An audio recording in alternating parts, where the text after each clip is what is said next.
Today's guest is one of the world's most trusted voices on pandemics, Dr. Michael Osterholm.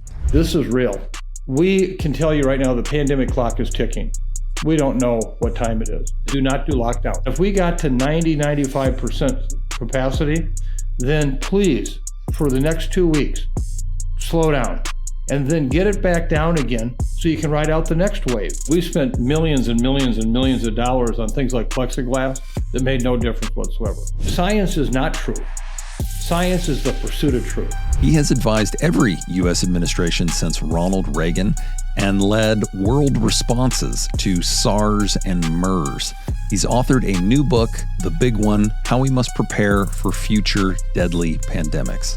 The vaccine saved millions of lives around the world, and likely at least 1.2 to 1.8 million lives in the United States. We just canceled our investment as a country in mRNA technology for flu vaccines. There is not a scientific trained person in the upper echelon of CDC today.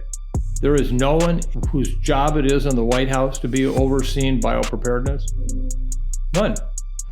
This is not a conversation about politics. It's about facts, lessons learned, and how we actually get ready for what's coming next. Technology could be an incredible opportunity to take some of these challenges off the table. There is so much good in this world. The difference between those two scenarios is millions and millions and millions of deaths, okay? So what did we just do? The Nick Standlea Show. Yeah, It's an honor to be with you today. Hey, the honor is mine, sir. I actually listened to your show, so I like the way that. In fact, when you were very kind to offer an opportunity here, I really appreciate it because I like the way you get into conversations. You do a very good job at it. As somebody who does podcasts, you do a very good job of conversations. I appreciate that immensely, and as I'm going to mention in the intro here, you're someone I respect very much, so that does mean a lot to hear that coming from you. Yeah. Well, you're good at it. I mean, you can tell that. I mean, when you get into it, you don't even realize you're doing it. You can tell that. I mean, you just do it. You know? Yeah. That's it's like a great wide receiver, you know. When they're catching the ball, it's like nothing big for them, even though they're going to get the hell blast out of them 1 second later. They're just good at it. Gosh, thank you so much. All I know is that it's I am just having so much fun doing it, and having run businesses most of my life. This is really, I'd say, the first time where I just look at this and go, wow, I would do this for free. It's just fun and interesting and stimulating, and I just really enjoy it. And see, that's why you like being a wide receiver and not making hamburgers at McDonald's. See, that's the difference. Yeah. Yeah. Dr. Osterholm, on a personal note, I just wanted to make sure to say during lockdowns, you were a voice of clarity during a very uncertain time for me and for so many other people. I know numerous ER doctors who are on the front lines of COVID, and man, when they found your show, they all texted me the same thing. Some version of "this guy gets it." And I was just really impressed by your work on the podcast.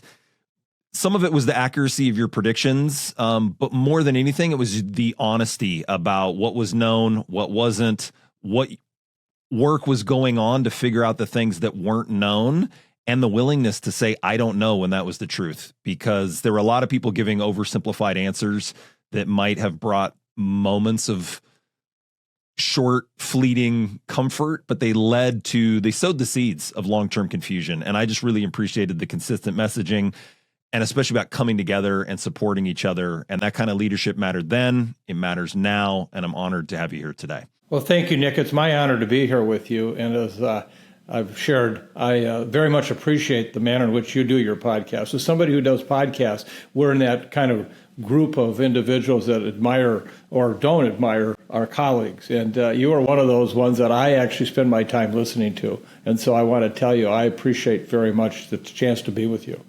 Thank you so much. The book is the big one, which is out now, How We Must Prepare for Future Deadly Pandemics. And I was really relieved when I read the book to find out that COVID was a once in a lifetime event, and we never have to worry about something like that happening again. Did I get that right? Well, a great provocative question, well delivered. Yes. Let me just start out for the listeners that may not be familiar with our work or my work. I have been in this business now 50 years. I have had a role in every presidential administration since Ronald Reagan, including in Trump 1. I was a science envoy for the State Department. Was on the Biden-Harris transition team COVID work. I was at the State Health Department for 25 of those 50 years, as well as at the university at the same time. I worked for 2 Republican governors, 2 Democratic governors, and as we affectionately say in Minnesota, 1 independent wrestler, Jesse Ventura. And no one would know my partisan politics. I was a private in the public health army. It's my job to basically do good public health. And today I would say that my real goal is just to call balls and strikes. I'm not here as a political issue with anyone. I'll say what I believe was the ball and strike count and why it was that. And so I think as we go through this today, I'm going to probably sound like somehow wait a minute, it's confusing me. Is he on this side of the aisle or is he on that side of the aisle? And I'm not on any side of the aisle. I'm just trying to call balls and strikes. I think we need more of that in our general discourse about an array of issues. But let's jump into your area of expertise, which are infectious diseases and pandemics. In the book, you use this really clever story mechanism, which is you and your co-author tell the story of what it would be like if a new SARS virus came into the world that was more deadly than COVID. And we get in the first chapter a little glimpse of it's starting to percolate across the globe. And then you follow that up with facts and data and research on why that would happen. And then in chapter 2, it's the same thing. We get a continuation of the story. Then you dive into the research behind it and so on and so forth through the rest of the book. And I was curious why you and your co-author decided to tell a story like that and why that mechanism was important to communicate things that charts and graphs might not capture. Well, first of all, I want to acknowledge my co-author, Mark Olshaker. This is a second book that we did together, and it was a blessing to work with him. When we wanted to put this together, I was of somewhat ambivalence about, wait a minute, we really need a 9/11 report to be done, where, I had the good fortune to serve in the Bush administration, again, splitting my time between Minnesota and HHS after 9/11. And I was there more from the bioterrorism perspective. And I got to watch the early days of the 9/11 Commission come together. And what I saw was an amazing effort to be nonpartisan. The 2 chairs were incredible. And they uncovered a lot of mistakes, a lot of things that we needed to correct. But there was never finger pointing. It wasn't blame. It was, okay, this is the hot wash we need to have. What can we learn from this? What can we make us better prepared so this, one, doesn't happen again, but if it does happen again, how can we respond in a more effective way? And so I was always hoping for a 9/11-like commission, and I had promoted that for several years. Now, in the meantime, we surely did look at this book, and we said, well, if there's not going to be this has got to be my best shot to get that out there. And as ridiculous as this may sound, I would actually call this book a love story, because it's really about what I'm leaving my kids and grandkids. And if we can't be better prepared for the next pandemic, and I can't help with that, then what have I done for them? And so what we did is we wanted to tell a story. I come from small town Iowa. And if you can't sell something at the 10 o'clock coffee club at the S&D Cafe on Main Street, forget it. You can't sell it, okay? So you got to be able to help the individuals reading this understand what's going on. And so one of the ways we thought about that was, well, tell the story of what would be really a much more severe pandemic, not even the real necessarily big one, but then tie that back, as you said, to the issues around mandates or communication, vaccines, etc. And so that people could see why it would unfold like it did, and then what did that mean. And I think that was a device that we hoped would help people better understand what we're talking about. And let me just, for the sake of understanding what the likelihood of this is that we're going to see the big one. We can tell you right now the pandemic clock is ticking. We don't know what time it is. We could have another major one tomorrow. And for this particular virus that we used in the scenario, is a coronavirus, much like we saw with COVID and what happened there. But I also had the good fortune, or unfortunate, to work on the original SARS outbreak that occurred in 2003. I was still at HHS part-time. And I watched this virus emerge for the first time as a coronavirus, really causing serious illness and deaths. And fortunately, this virus, which emerged in China, obviously a spillover from animals, and it was one that killed up to 15 to 20% of the people that got it. But it wasn't that infectious. There were a few people that were super spreaders. But once we could basically surround them and keep them from spreading more, we ended it. Well, then in 2012, we had another episode with another coronavirus called MERS, Middle Eastern Respiratory Syndrome. And that happened in 2012. And I actually was advising the royal family of the United Arab Emirates. So I was actually on the Arabian Peninsula working on this issue, watching what happened with camels, transmitting it to the human population. And that one killed up to 35% of the people. And then when it spilled over one more time from somebody who was a resident of South Korea who had been to the Middle East, had come back with MERS, no one recognized what it was at the time and started a large outbreak in Seoul. Again, the same thing happened. I went and helped with the hospital outbreak in Seoul at Samsung Medical Center. And it was one where there was a couple of super spreaders, but generally we could contain it. But that one, again, remember, killed 30 to 35% of the people. So now along comes 2020, and what we see now is a virus that is highly infectious, widespread transmission, but fortunately it only kills about 1 to 1.5% of the people. And you can say, well, that's not much. Well, it's a lot if you get to infect the whole world. But what we now have, and we've identified these viruses in bats that basically have the ability to be transmitted like SARS-CoV-2 or the COVID virus, highly infectious, but it also has on board the genetic makeup to kill at the rate of 20 to 35%. Now imagine, instead of 1.5%, this pandemic was 20 or 25% case fatality rate. You can see the difference. And so when we talk about this one, actually, this one is only about 7 times more lethal than was COVID. This wasn't 20 or 25 times. And so I think that's where we have to have people understand these viruses already exist. They're in nature, and they're going to spill over. This isn't about something, A plus B plus horror movie equals, interesting outcome. This is real. Yeah, what scares you the most as you put this book together and you're looking towards the future? Well, interesting enough, I'm actually an optimist by nature. And I actually believe that with the right dedication, we could, in fact, develop the vaccines that could be made that would stop these viruses dead in their tracks and could be made in advance in a way that such as we could administer them quickly around the world. And if we could do that, it would fundamentally change what a pandemic could do. It would still start, it would still have its initial hit, but we could do so much to change that. Now, the problem with that is that when you look at our priorities for defense, and I put that in quotes, is the fact that we have killed many, many more people in this world and in our country from microbes in the last century than we have from all the wars.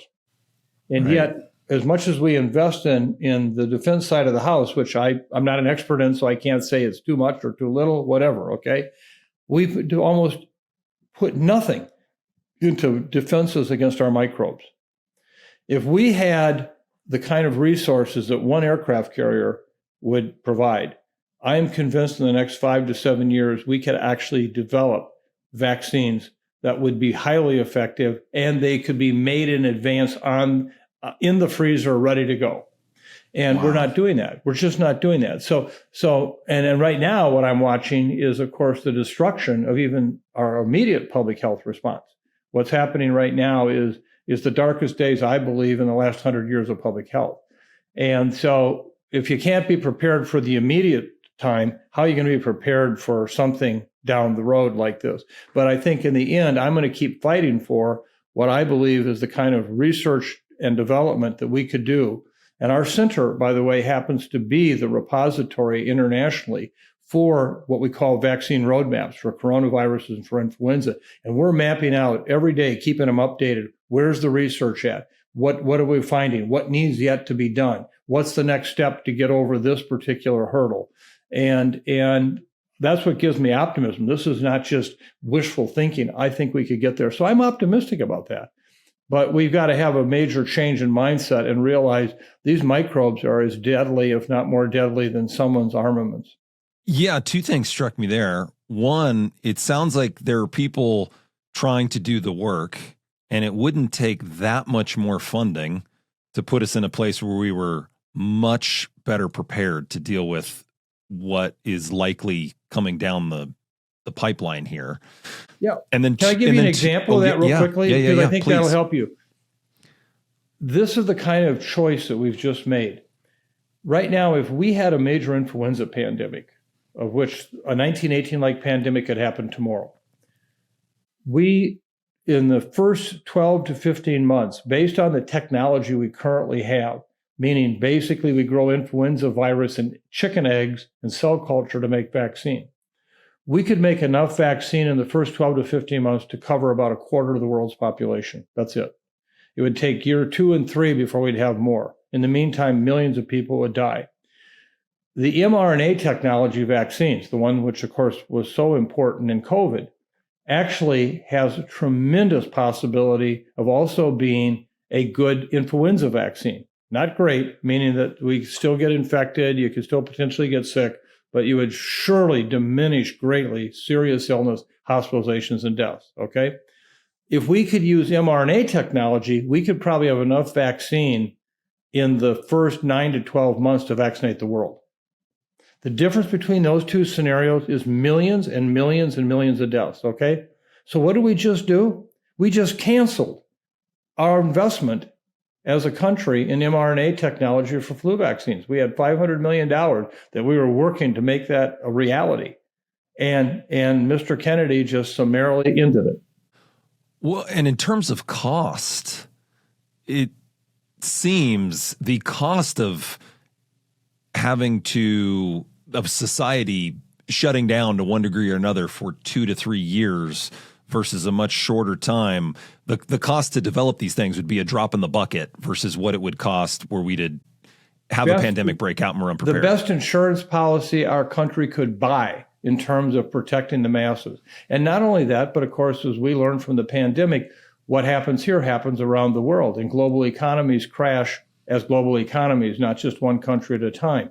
And so you're absolutely right. I mean, the payback on this, and remember, this is not arbitrary. This is going to happen. It'd be like if you and I are on here now arguing, are we ever going to see another hurricane? You'd say, what are you arguing about? You know we're going to see more hurricanes. We just don't know when, where, and how bad.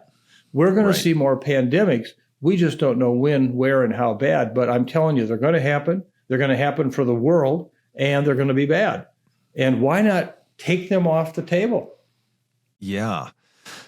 Well, as we look back on things we learned or didn't learn, I thought the book does a wonderful job of being like a 9/11 report, as you described, on trying to just examine what worked, what didn't, what can we learn for the future. Let's start with some of the touch point topics here regarding COVID. Were lockdowns the right approach? Were they employed in the right ways? Thoughts on that? I'll start out with just the conclusion. No. I wrote a piece in the Washington Post with Mark in March, early March of 2020. And I said, do not do lockdowns. That was the title of the piece in the Washington Post. And the reason is because I had this, sense of what was going to happen. This was not going to be like a hurricane where it's going to blow through for short period of time due to great destruction, and then we go into recovery. I had the vision that this was going to last for years. And so whatever you did, you had to make it last for years. Okay? Well, if you talk about lockdowns, as 41 states did, all starting in late March, every one of them was completely ended by June, first part of June, except for one state. And they never were going to work because, in fact, the virus was still going to be here out there. And so even if we shut down a large part of our society, we're going to have to open up at some time. You can't stay locked down for 3 years. And so sure enough, if in fact that were a question, China was an example of what I was talking about, because 2 years in, they had areas of China that had been in total lockdown. I mean, people had food brought to their homes. Right. And they did not vaccinate these populations. After so much political pressure, they relaxed what their requirements for a lockdown, and suddenly millions of Chinese died because the virus was still there. It just postponed it until they encountered it. And so what we proposed was, what is the most important thing in the earliest days of the pandemic that we could do so people didn't die? Have good medical care. And if your hospitals are overrun and you're 140% capacity, you're not going to get any kind of good care at all. So sure. What we had proposed was a snow day approach, saying don't do lockdowns because they're not going to work. And by the way, in many cases, there really weren't true lockdowns. Minnesota was an example. When our governor put in place an executive order for stay at home, they made it so that essential employees could still go to work. 82% of our workforce in Minnesota declared essential. Okay, so I mean, was that really a lockdown? Okay, but the point of it was, if you had snow days, what you would do is every hospital in the country, your hospital, every morning you would know exactly what the census number is. And if we got to 95% capacity, then please, for the next 2 weeks, slow down. Try to avoid large public gatherings. Schools may be closed during that time. Okay, not extensively, but at that time. And then get it back down again so you can ride out the next wave. And so the chances of surviving are going to be much higher if, in fact, you get that good medical care. And that's what we had proposed should be done. And my snow days didn't go very far. I guess that's a Midwesterner kind of thing, Nobody thought that was a great idea. But I still hold by that. Next time, don't do lockdowns.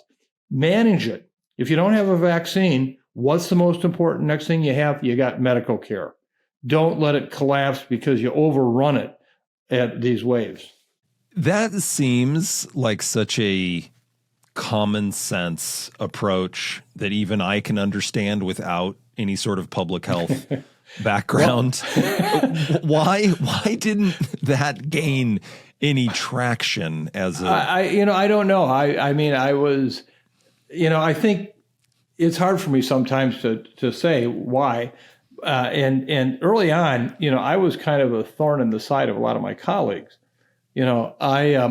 I went on Joe Rogan, which, by the way, talk about podcasts. I have to come clean, okay? Early in the pandemic, those first months, I got a request from Joe Rogan to come to his podcast, okay? And I said to myself, who the hell's Joe Rogan? And my younger staff people, my graduate students, they all look at me like, loser? Are you a loser? What's a podcast? The biggest podcast in the world. Yeah. Loser. And I did. So I went and did Joe Rogan, which was really I thought it was a positive experience. I had a wonderful discourse with him. But I said at that time, in early March, I said, we're probably going to lose up to 800,000 people in the next 18 months. And you would have thought that among my colleagues and among a lot of people in the community, I was just the scariest, horrible guy in the world. Well, actually, 18 months later, we were at 780,000 deaths. Yeah. So, so it wasn't bad. But at the time, no one could actualize this. It just seems so hard to imagine. And so one of the things we have to help people understand when you have a pandemic like this, it's going to be, whether you die the first 6 months, the second 6 months, the third 6 months, the fourth 6 months, you're still dead. And so what we need to do is figure out how to get through several years of it. And I think hopefully in the next pandemic, we'll think that way. Another example that fits very much with your question was closing borders. You cannot stop a virus with wings, these respiratory transmitted viruses. You can't. They're going to happen. And so when we fortified our West Coast with all the ports, everybody had to be tested coming in, et cetera, because China was west of us, we didn't understand that the virus had just moved quickly to Italy and other countries in Europe because of transportation, and they brought it into New York. And suddenly we're having this huge outbreak in New York, and we're all sitting there trying to fight the West Coast battle. Yeah. And so border closings don't work. Don't do them. And in fact, what they do is they're a disincentive for countries to report early on so that we get an early warning, because they don't want to get, basically labeled as the country where it came from. And so I think there's another practical example we talk about in the book. Next time this happens, don't even think about border closings. You're not being irresponsible. You're not dropping the ball. You're just dealing with viral reality. This episode is brought to you by Manta Sleep. As you have astutely observed, I've got one of their sleep masks on my face right now. I'm staring up at thousands of watts of studio lights, and yet all I see is pure black. It's as though I've been dropped into the middle of a cave in Kentucky. This sleep mask helps me sleep like a baby, waking up refreshed, ready to take on the day. Here's why it helps me sleep. The secret isn't just the blackout fabric. It's the eye cups. They don't touch your eyes at all, which means no eyelashes brushing, no lids getting pressed shut, no weird sensation of suffocating inside a hot sock like you get with other sleep masks. Just perfect, adjustable space that keeps you in total darkness. Honestly, it feels a little decadent for my eyes, like they finally made it to the VIP lounge. Most sleep masks, they're made of cheap materials that pinch your face in weird places and make you question your life choices. But Manta Sleep Mask took all of that into account. They use soft, breathable fabric. It's got an adjustable strap that fits even the strangest shaped heads, like mine. I use my Manta Sleep Mask at home. I use it on planes. And as a proud supporter of the pro-nap movement, I even use it for midday snoozes when I'm just resting my eyes. And here's the kicker. They let you test drive it. They've got a 60-night sleep trial. If you don't love it, ship it back. No harm, no foul. Free US shipping, and they ship internationally too. Right now, you can get 10% off the best sleep mask on the planet by going to mantasleep.com and using my code at checkout, Nick. That's mantasleep.com, and the code is NICK, Nick. Join the pro-nap movement. Try the Manta Sleep Mask. Good night.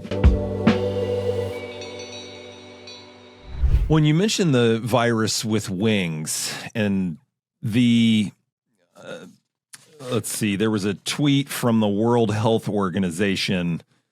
It's quoted in the book, fact, COVID-19 is not airborne. Why were those various health organizations so slow to acknowledge that it was airborne? I mean, I can remember people in the community, they're still disinfecting their Amazon packages with cleaning fluid 2 years into the pandemic because there was so much confusion around this issue. And yeah, how did that happen? Well, first of all, let me just reinforce what you just said. We spent millions and millions and millions of dollars on things like plexiglass that made no difference whatsoever. Yeah. And frankly, we still have people today that don't believe this is an airborne transmitted disease. Let me explain what airborne means. And there's different definitions. But when you and I are breathing, we constantly, and particularly when we're speaking, we put out these droplets. If you've ever been in the front row of a concert or a play, you can see these droplets coming down on you. They usually fall within 6 to 8 feet of your mouth and your nose, okay? And there are some diseases for which droplets are very important. But at the same time you're creating those, you're also creating aerosols. Aerosols are those very, very fine little particles that you don't see. Unless, for example, you'll see sunlight coming through the window in your house and you see all this dust that appears to be floating there. Those are aerosols. Smoke is an aerosol. So that if, in fact, I'm walking down the street and I suddenly smell a cigarette smoke situation and I look at that person's 30 feet ahead of me, that's an aerosol. Okay, I'm in a department store and I smell perfume 4 aisles before I get to the perfume department. That's an aerosol. That's what most of what transmission for COVID was all about. It was the aerosols, and it was spreading through a large distance. And let me give you a classic example of just how dynamic aerosol transmission can be. I worked up an outbreak here in Minnesota in the 1990s. Was a Special Olympics global event here. And opening night session, they had all the teams from around the world march in by alphabet. A's came in first. They came into the Hubert Humphrey Metrodome from a big garage door in the right field, walked down to home plate, went up to third base, left field, and came back. And finally, the A's stopped on home plate. Well, it turned out we had not had measles in our state for the previous 5 years. And that night, a young boy from Argentina was incubating and just breaking with measles on home plate. Well, there was an outbreak that occurred in the players, the coaches, the people who are on the day-to-day basis with this event.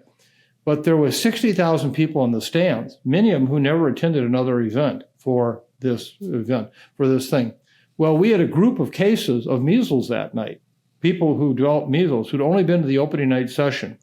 And when we actually located them by seats, they were all sitting in one section of about 200 seats in the far, far, far upper right side bleachers where Mark McGwire couldn't hit a home run at the time on steroids. Okay, it was 420 feet up.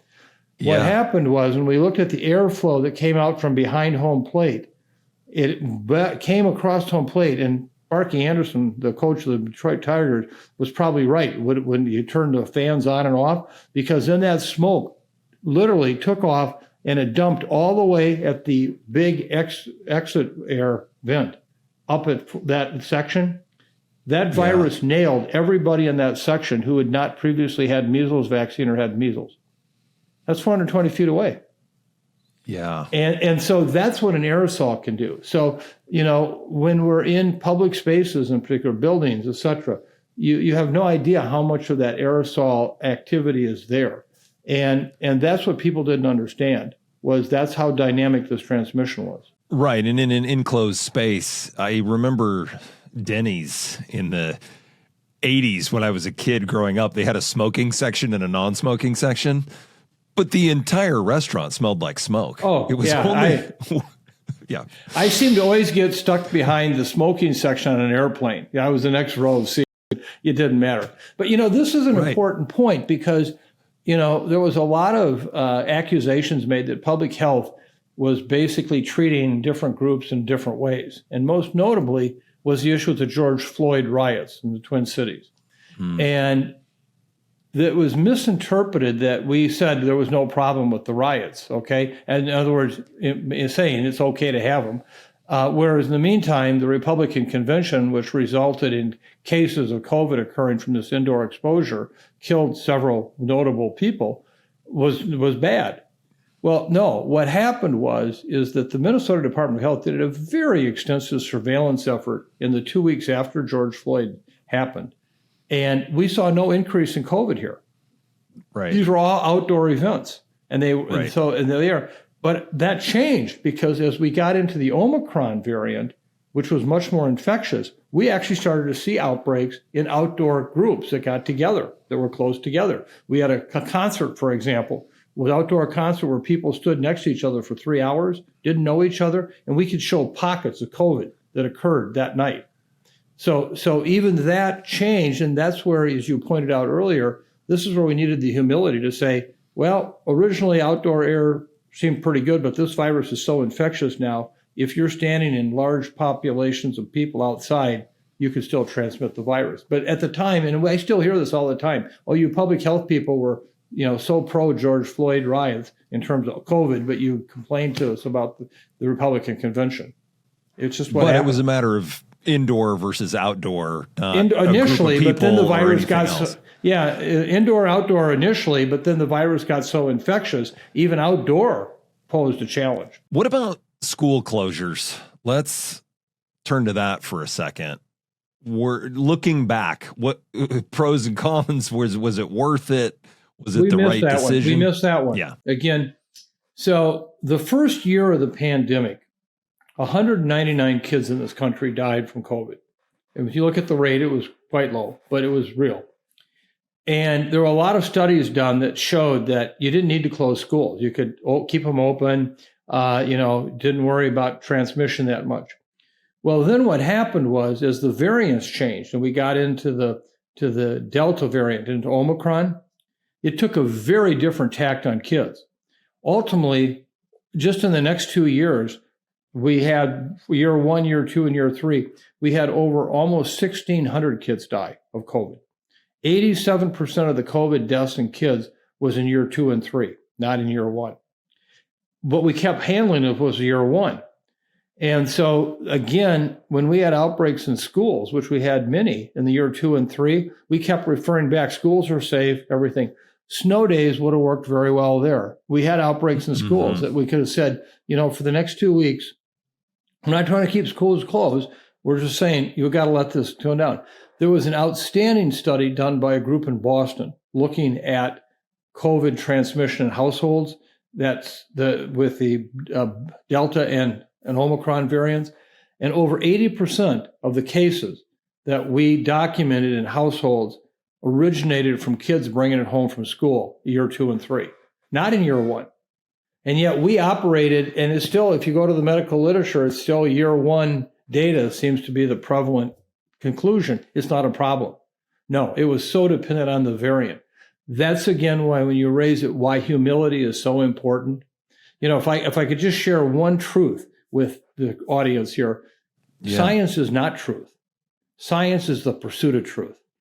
And every day we're going to learn new things. Every day we got to come back and reevaluate. Well, that's what we knew yesterday. And I can't tell you, Nick, how many times I'd said to myself, I'd go to sleep and I'd say, boy, I wish I knew today what the hell I'm going to know 6 weeks from now.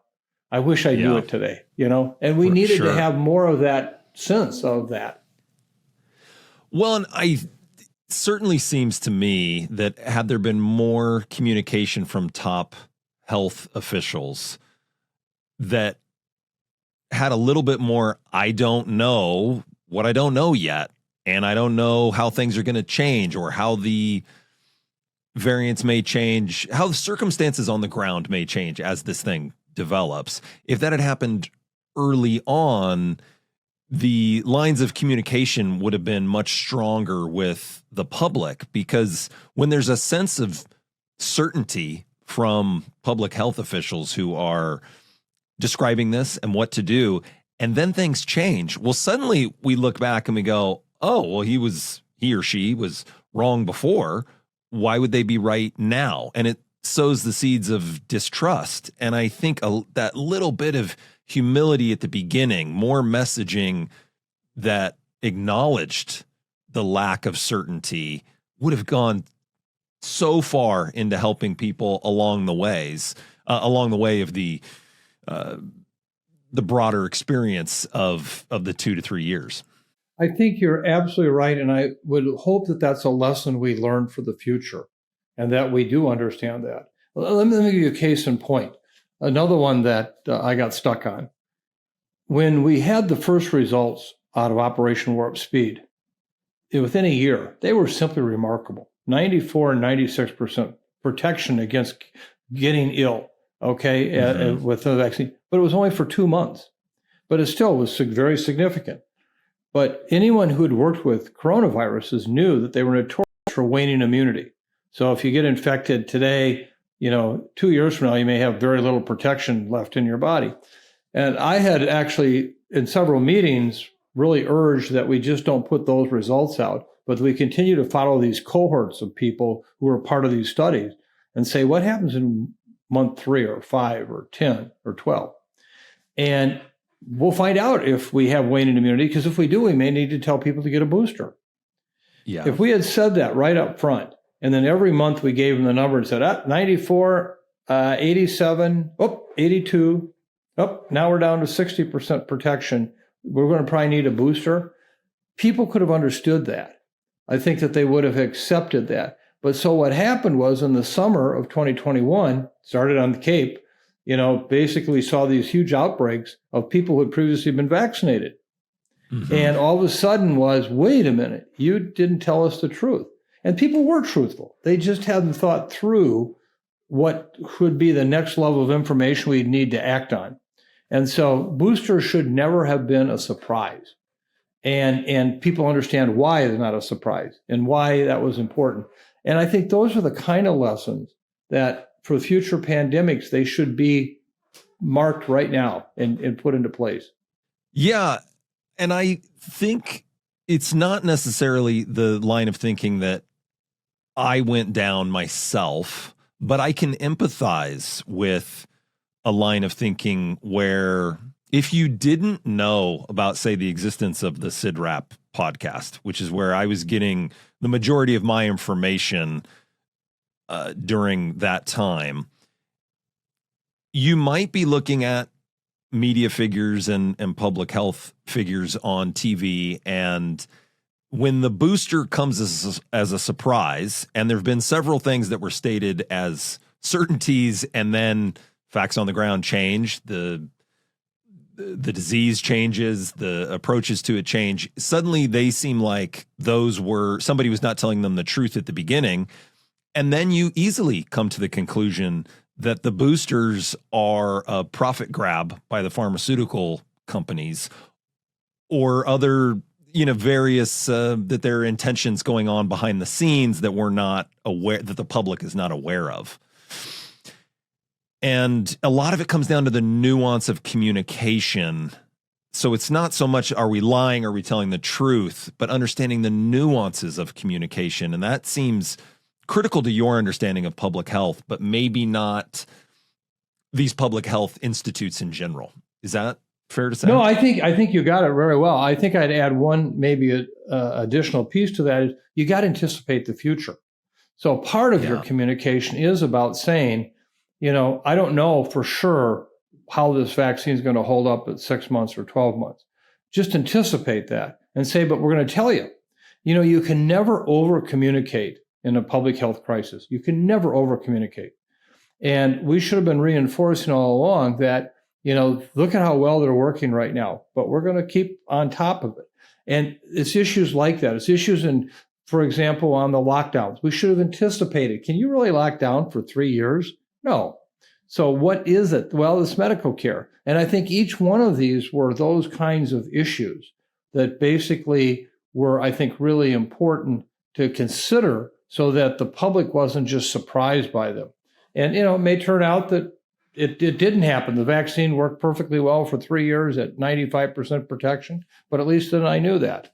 I think to me, we got to stop thinking for the next day. Okay. It's to follow up with the great Wayne Gretzky quote, don't skate to where the puck is, skate to where it's going to be. Okay. And that's what we should be doing a lot more of. When on vaccines, since we're talking about them, looking back now, what do you see in the possible risks from the vaccines? Was it what was done well, what wasn't? I mean, there was a lot of debate and emotional conversations about vaccines at the time. It still is an emotional topic when people discuss it to this day. And we actually can look back now and say, okay, what does the data tell us? So what does the evidence show now? Absolutely unequivocal. The vaccine saved millions of lives around the world, and likely at least 1.2 to 1.8 million lives in the United States. It was absolutely incredible.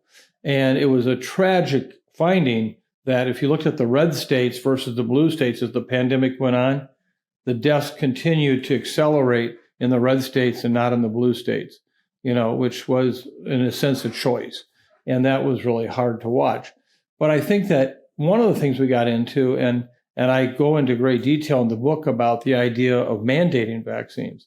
And actually in the summer of 2021, I actually wrote a piece that was published in our local newspaper here. Do not mandate COVID vaccines for our students at the University of Minnesota, et cetera. And the reason for that was, again, how do we get the most people vaccinated? Well, you can say a mandate would do that, but in this case, you could opt out if you had a religious objection. Okay, well, of course, anybody who didn't want to take it was going to opt out. Well, once you opt out, you're done. You're not going to get them back. Okay, I would rather have encouraged everyone to get it, sell it the best I could. And for those that wouldn't get it, I just wouldn't give up on them. I'd keep saying, why? And let them make their own choice. And I think that whole issue of mandates for that kind of a vaccine, where it didn't always stop transmission, it didn't stop illness, but by God, it was incredibly powerful in stopping you from getting seriously ill and dying.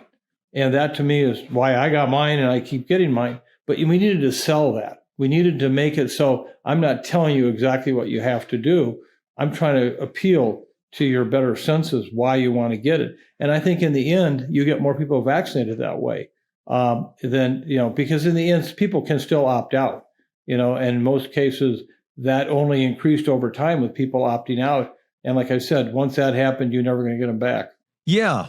And I have always felt that even if mandating it, if you were of the opinion, hey, if we mandate this for everyone, that is the best for the common good, you also have to say, hey, this is, at least in the United States, we don't have a history of forcing people to do stuff. So there are going to be a lot of people that are going to react poorly to a mandate. And the American way to approach that, in my opinion, is to retain that agency and that freedom of choice, but to explain to people in an ongoing conversation, not a one-time statement or declaration, but an ongoing conversation on why it is in their best interest and the broader best interest on how this thing can help and what the risks and benefits are. Yeah. And, and this is where someone may say I'm inconsistent and, I'll never listen to him again. But, I very strongly support mandating the childhood vaccines for schools and school children because, one, they're highly, highly effective. They stop you from getting infected. They stop you from transmitting the virus. Okay, so they do what flu vaccines and COVID vaccines don't do. And in that regard, I can make the case that is, in fact, a public good. Because if I can stop people from transmitting the virus, it's like put another rod in the reactor. It keeps the reactor from blowing up. And so it's one where you're appealing to them because of the fact of the characteristics of the vaccine. And I try to go into that in great detail in the book, why I could be not for mandating COVID vaccines, but could be mandated or supporting mandation for measles vaccines. And I think that's also some of the nuances we haven't explained or why we need to make those data very clear. I also think those are vaccines that have been around for a long time, and this was something brand new, and it wasn't crazy to have concerns about this brand new thing that was just put together. It's another reason why I would like to see that mRNA, am I saying that right? Research mRNA. continue. You got it. Yeah, there we go. I'd like to see that research continue so that things can be developed and tested ahead of time. And it's not just the storm hit. One, it's going to take a really long time to get a new vaccine for whatever comes down the pipeline, get that in place. And we're back to that same spot where this thing is brand new. We haven't had time to test it amply. My response to that is amen. Yeah. I agree 100%. Yeah. Let's turn real quick to another hot point, a real dividing one for people. And I know I've heard you talk about this a little bit recently on the lab leak versus did it come from a bat. There's been a lot of time spent arguing over it. It seems like both are possibilities, and for the future, we need to just prepare for both options. But I don't want to put words in your mouth, so I'm going to let you run with that. Again, let me just add context to this. I actually served on the National Science Advisory Board for Biosecurity from 2005 to 2012. This is the group that was first established to make sure that research done in the U.S. was done safely, and federal funds, et cetera. And I've raised concerns about the issue of lab leaks and challenges. And in fact, in 2012, I was very outspoken, you might say, about some flu work that was being done that I was very concerned could leak out and could start the next pandemic. So I'm hardly agnostic on the issue, okay? But when it comes to what happened in Wuhan, there is absolutely no doubt in my mind, we will never know. We will never know. I don't care how many times you argue about it, how many angels can dance in the head of a pin, we're never going to know. And it's exactly as you laid out. That gives me all the reason to say we need to make sure we're doing everything we can to prepare for a lab leak potential or for a spillover in the future.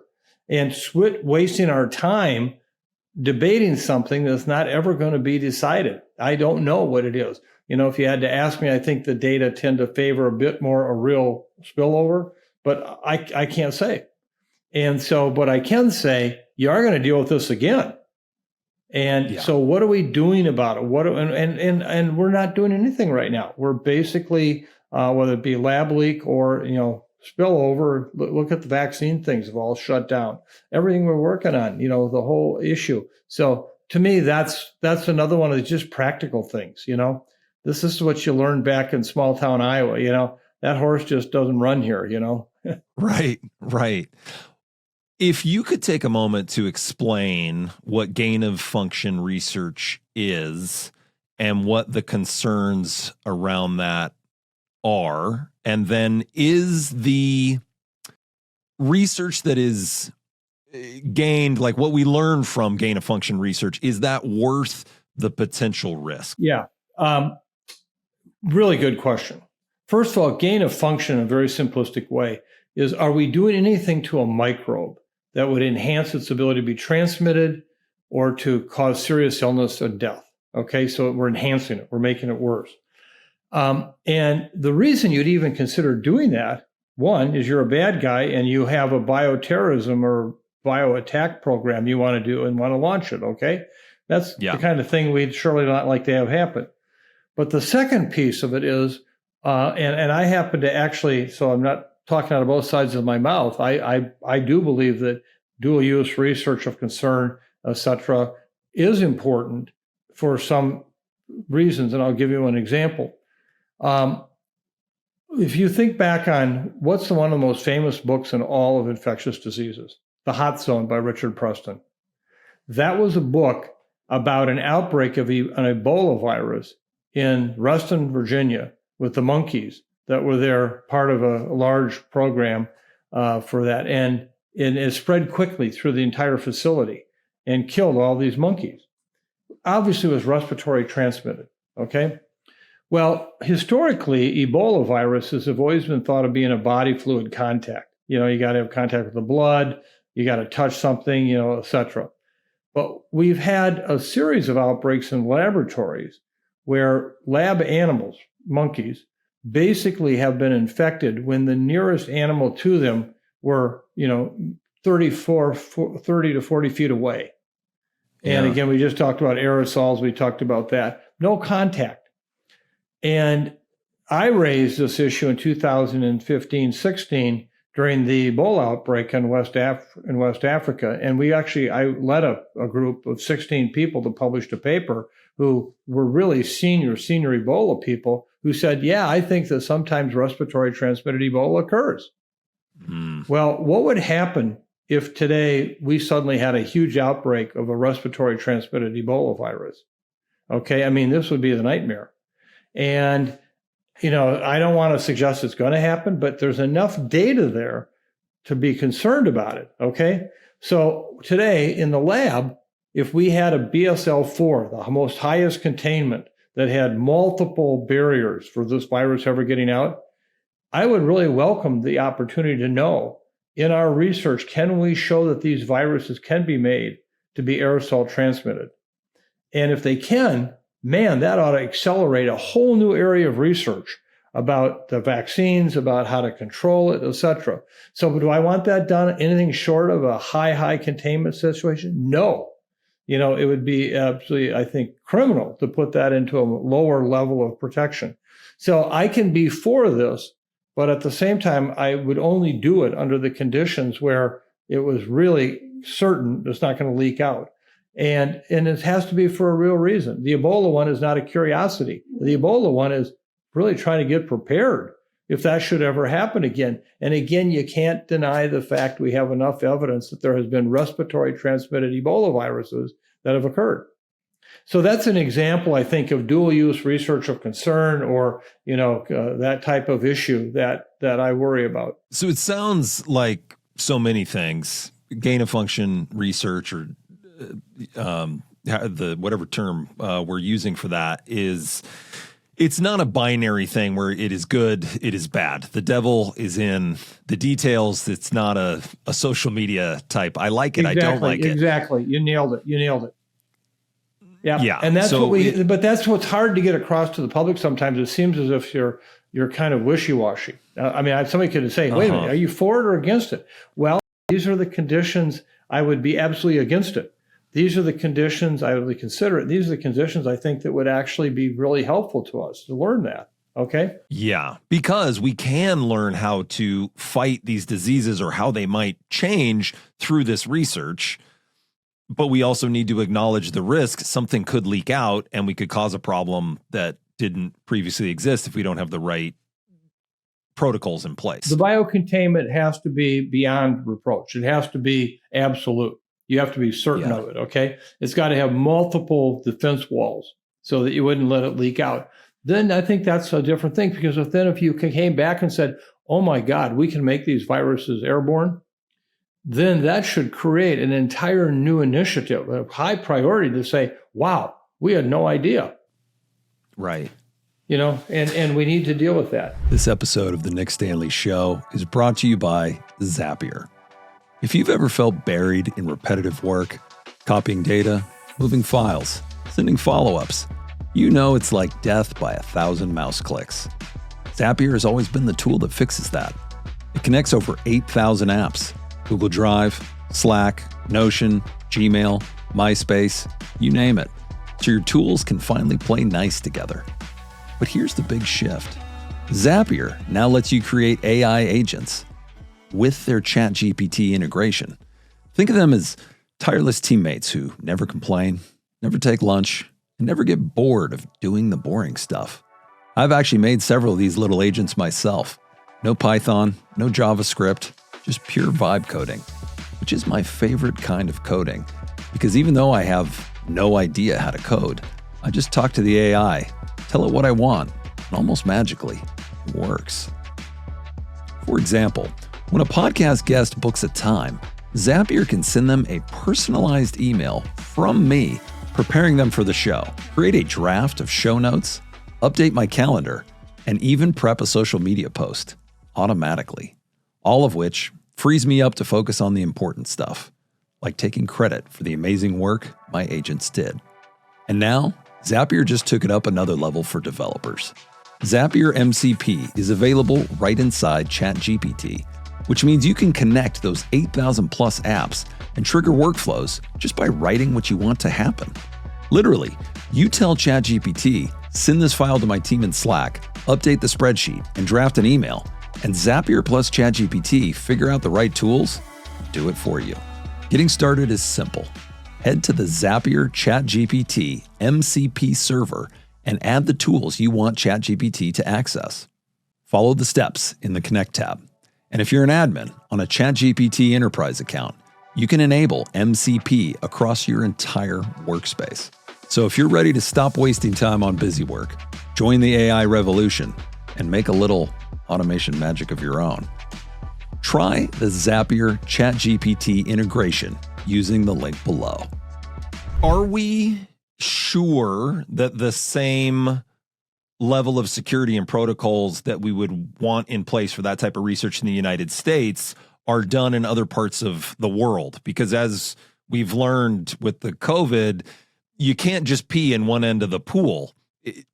If this is done somewhere without the right protocols in place, it will end up affecting all of us. Exactly right. And this is one of the real challenges we have. And I worry a lot about our capabilities today for bio-preparedness.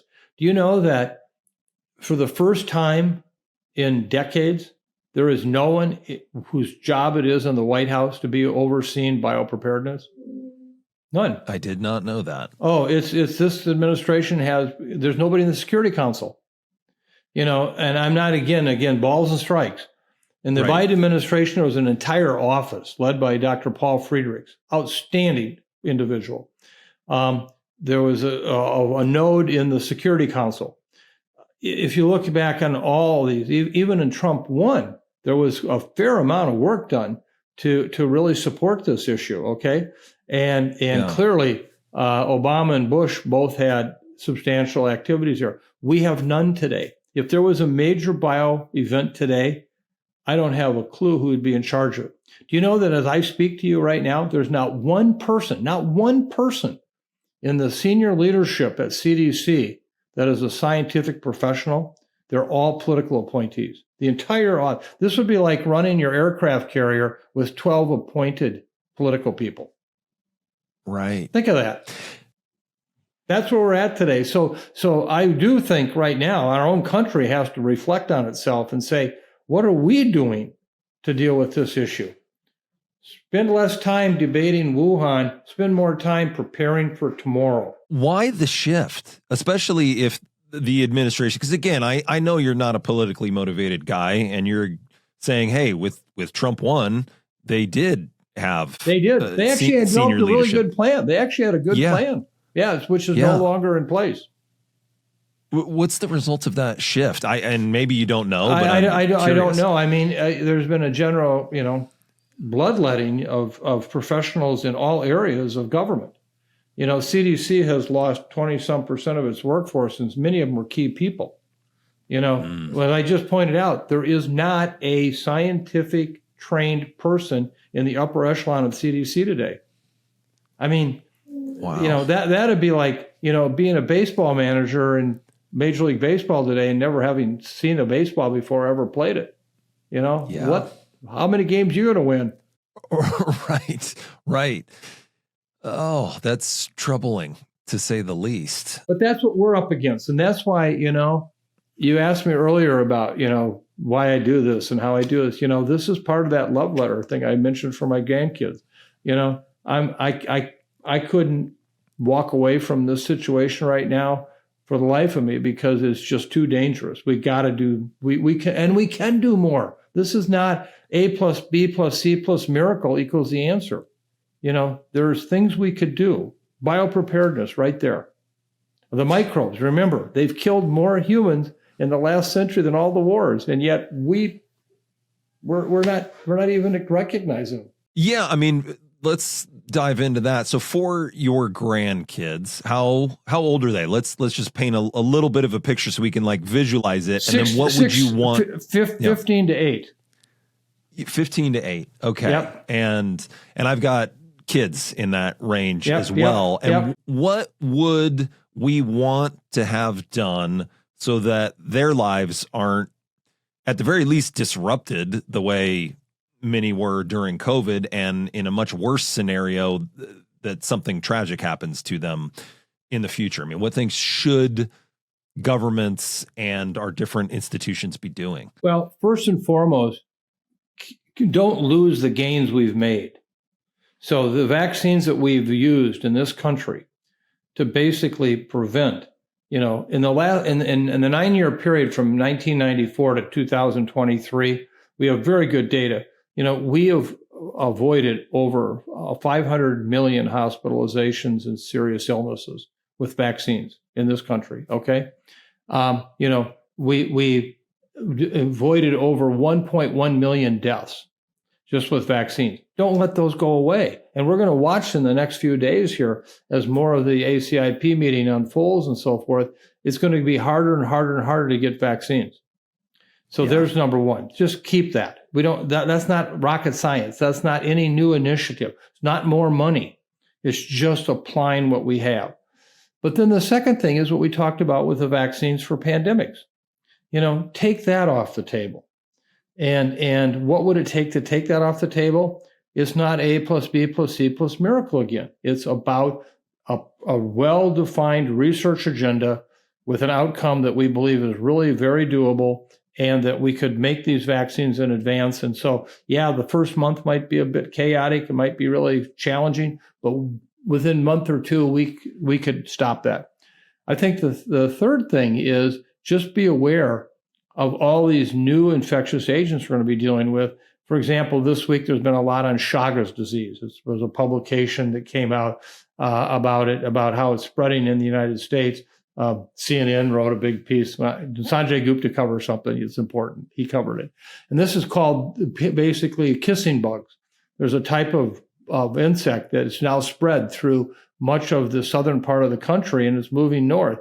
And these are mosquito type of bugs that actually bite you, but they look like they call them kissing, and then they infect you with a parasite. And it's really it can be a parasite that can leave you with serious heart disease and kill you. And that didn't exist 35, 40 years ago. They got introduced into the country with climate change in particular. We're seeing more and more of the northern movement of these insects that didn't used to survive like that. And, for our kids, again, we need to be looking at, well, what are the new diseases that are coming? What can we do about them? And so I think this is part of a bigger agenda that is all about just, trying to protect people the best you can. Yeah.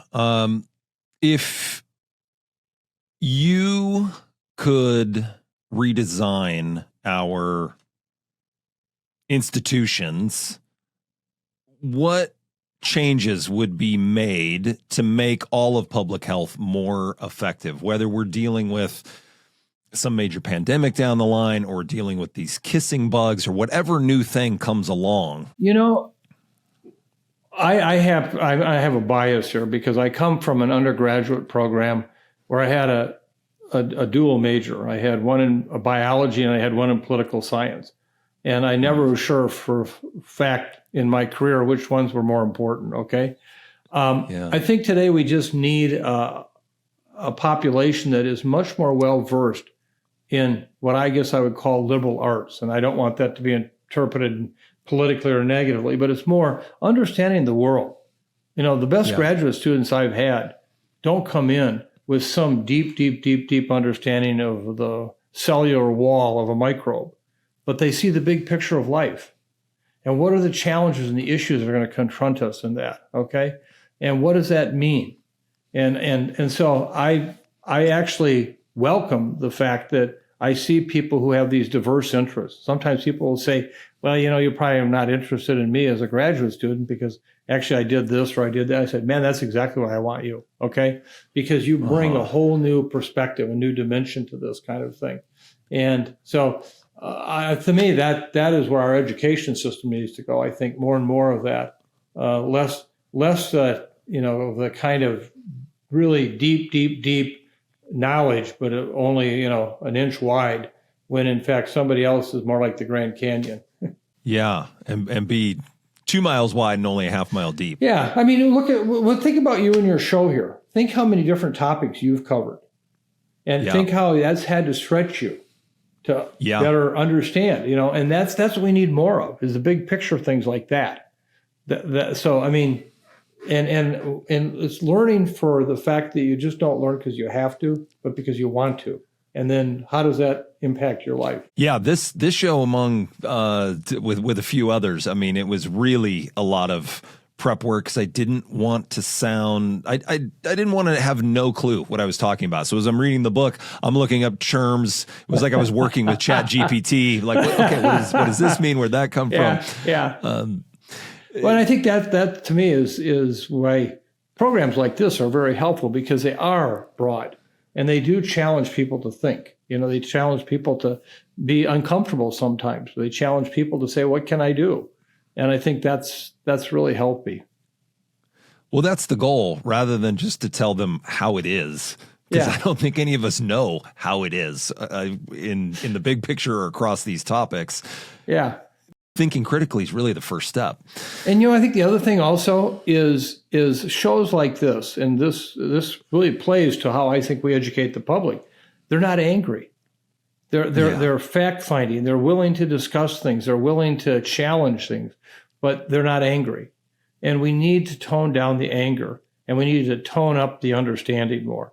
And how that goes. And so I think that too is an important message today, is how do we do that?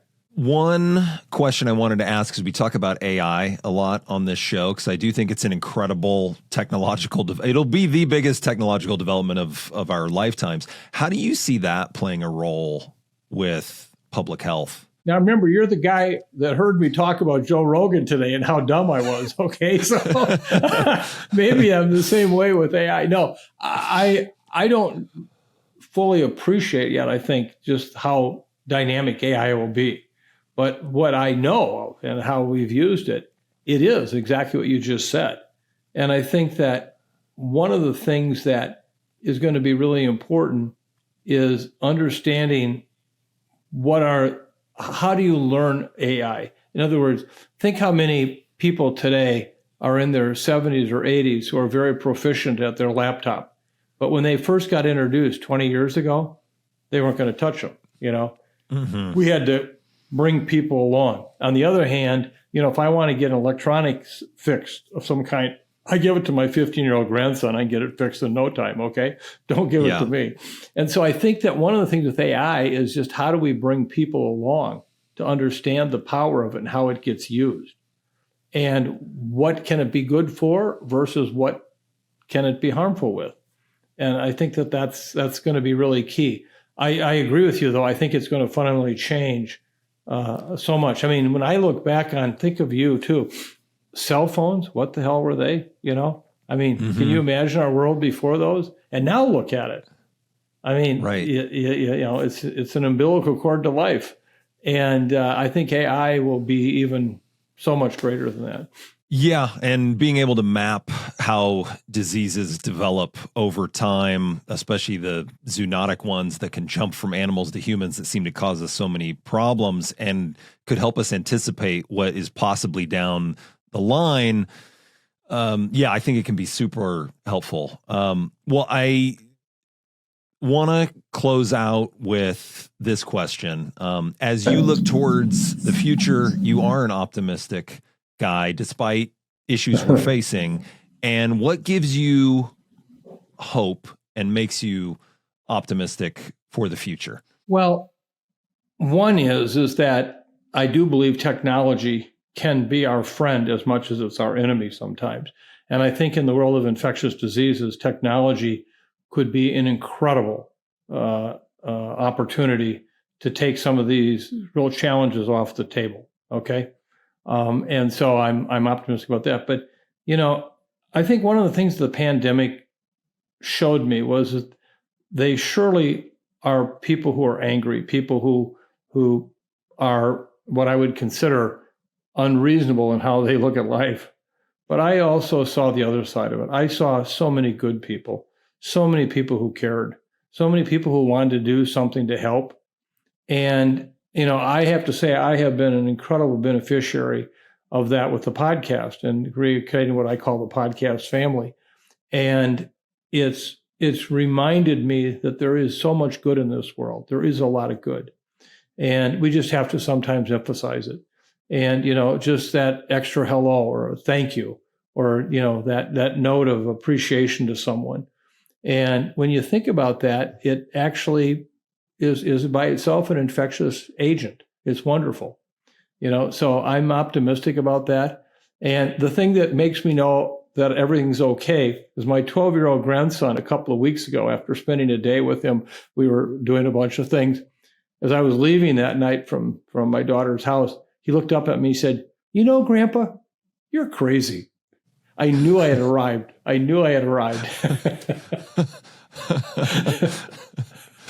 That makes me happy. That makes me happy. Yeah. I will also say, when I spend time with young people, they do fill me with hope for the future. And I hope they're going to tackle some of the issues we've talked about today. I hope you keep doing what you're doing. I hope you keep doing what you're doing. Do more of these. I'm not going to stop. Stop. Good. I think that's important. Yeah. Let's get good information out there into the world, and people. The community is coming together, and they're people are responding to a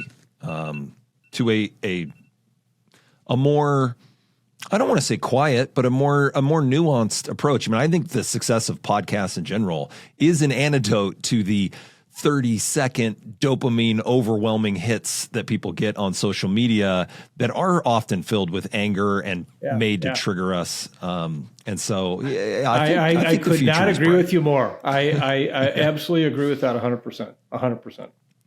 Yeah. And then finally, thank you. Oh, yeah. Oh, absolutely. I was just going to say thank you for having me. I'm very honored. And yes, thank you for coming on. I am honored as well. So the feeling is mutual. And the book is the big one, How We Must Prepare for Deadly Pandemics. And then the last thing, just to make sure that we get it, if people want to follow your work online, I'll make sure to put it all in the show notes. But where can they look for some of your work and to learn more? They just go to our website for our center, www.cidrap.umn.edu. So it's just cidrap.umn.edu, and that's all there. Okay, fantastic. All right, well, thank you, sir, so much. Okay, everybody, until next time, ask questions, don't accept the status quo, and be curious. The Nick Standlea Show.